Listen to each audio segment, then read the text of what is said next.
Sivan Rahav Meir brings a story that's directly connected to our Parshat in her book Ligdol. Speaks about Rabbi Yisrael Meir Lau's bar mitzvah experience. The story goes like this. He was invited by a group in Israel to speak to B'nai Mitzvah students, to B'nai Mitzvahs. They were upset that due to COVID, they were not able to properly celebrate their B'nai Mitzvah. And he was invited to speak to them over Zoom. He joined the Zoom and he spoke with them. He heard what they were going through. And he shared with them his own bar mitzvah experience. Rabbi Yisrael Meir Lau, the former chief rabbi of Israel, was a Holocaust survivor. Both of his parents died in the Holocaust, along with other family members. And at age 8, he was orphaned. He was left orphaned, and he moved to Israel with his brother to live with his uncle, who was a Rav in Kiryat Motzkin.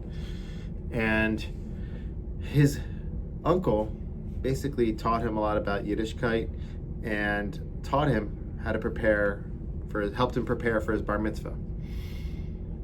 They prepared the Parshat Shlach. He prepared a lot, was very ready for his bar mitzvah, for his laning. And he arrived in shul on the day of his bar mitzvah. A lot of family came from all over the country to celebrate with him. And there was a Torah laner at the shul, his name was Moshe. And he would lane every week, and many times there wasn't a large crowd like this Shabbat.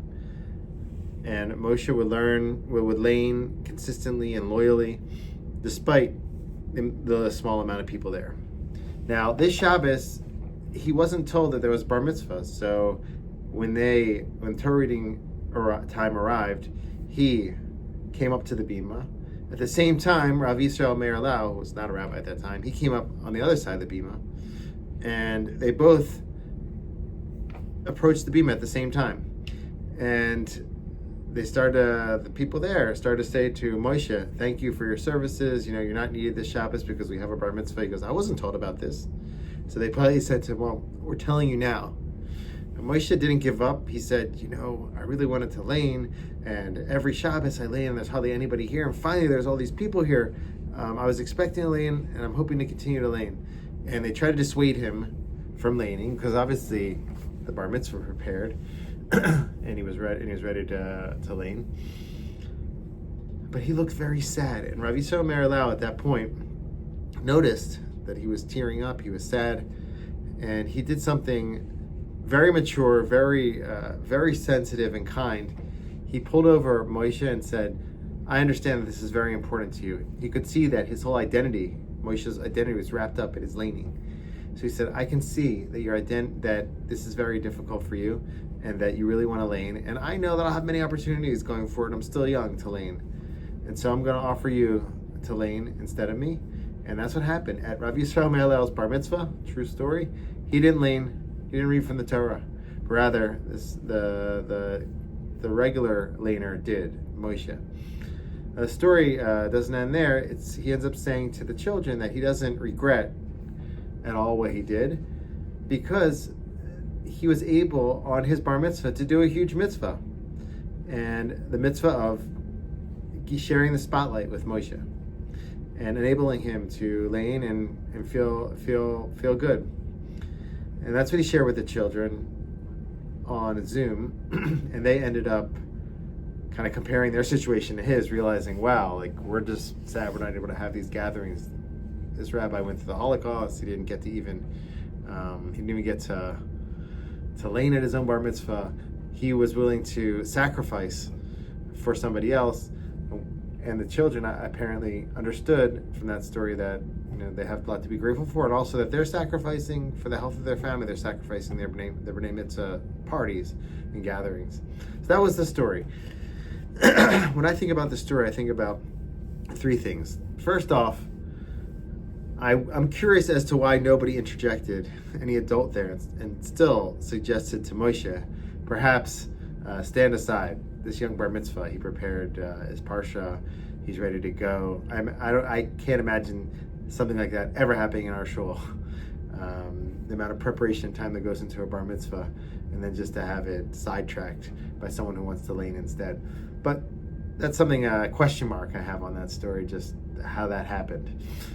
But two positive reflections I have on the story. Number one, Rabbi Yisrael Meir Lau was basically teaches the lesson for B'nai Mitzvah going forward, that the purpose of a bar mitzvah isn't about the celebration, isn't about people hearing you perform. The purpose of a bar mitzvah is to do mitzvahs. You're celebrating the fact that you're being initiated into those who can do mitzvot. And that's what Rabbi Yisrael Meir Lau did. On that day, he did a huge mitzvah for Moshe. And so he did what he was supposed to do in his bar mitzvah. He did a mitzvah. So that's a good message for B'nai Mitzvah. And so focus less on the externals and more on starting to do mitzvot in the right way. But another reflection that's powerful, and Sivan Rahav Meir touches on this, is that the great maturity of Yisrael Meir Lau really stands out. This young man, many times when you're very young, you want all the spotlight to be on you. That's how you were raised. Your parents were always helping you and tending to you. And a child many times can be very self-centered. We all know from our children and grandchildren that they need a lot of attention. The spotlight's on them. So as a child, it must have been very hard. It could be very hard to give up the spotlight to somebody else. Rabbi Yisrael Meir Lau was able to do that nonetheless. And it shows a lot of maturity, a lot of inner strength. And many years later, he was in the spotlight a lot. But perhaps there was some sort of connection between his giving up the spotlight, him meriting to be in the spotlight for many years to come. So that's the story with Rabbi Yisrael Meir Lau. It's about him being able to give up the spotlight for somebody else. There's another story, and it's in our Parshat, which talks about the same topic. Moshe and Aharon. Aharon, growing up, was the prophet. He had prophecy before Moshe, and he was older than Moshe. So he was kind of like the spiritual leader before Moshe was appointed as the leader. And some texts say that Moshe was worried to accept Hashem's appointment as the new leader because he was worried how Aharon would feel. That's why when Hashem was convincing Moshe to take on the mission, he mentioned that Aharon will be happy in his heart when he comes to see Moshe. Not just happy from not seeing Moshe for a while, but happy in his heart for Moshe. Despite that he was the older one and he had prophecy before Moshe, he'd be happy. He would not be jealous. He'd be happy to share the spotlight and to support Moshe becoming the next leader. And this is a different type of sharing the spotlight. With Rabbi Yisrael Meir Lau was to help Moshe and to have mercy and rachamim on him. With Aharon, it was to elevate Moshe and to support him in his rise to success. But nevertheless, they both point to a certain openness to share the spotlight with somebody else, which is very hard to do. It says that Hashem, Rashi says, is that Hashem rewarded Aharon due to his action, that Hashem gave him the Urim v'Tumim, which are a vessel for achieving prophecy that the Kohen Gadol wears, that rested on his heart, on the Choshen, in the merit of him being happy in his heart, with a pure heart, when it came to Moshe, happy that Moshe was becoming a leader, supportive of him. And perhaps, when we mentioned it earlier, perhaps Hashem was blessed Rabbi Yisrael Meir Lau as well. He gave up the spotlight when he was younger in a very mature way. And Hashem blessed him with a lot of opportunities to be in the spotlight later in his life as the chief rabbi of Israel. So that's the reward that one gets from Hashem. But also on an individual level, there's great reward in being able to step out of the spotlight and offer others that opportunity.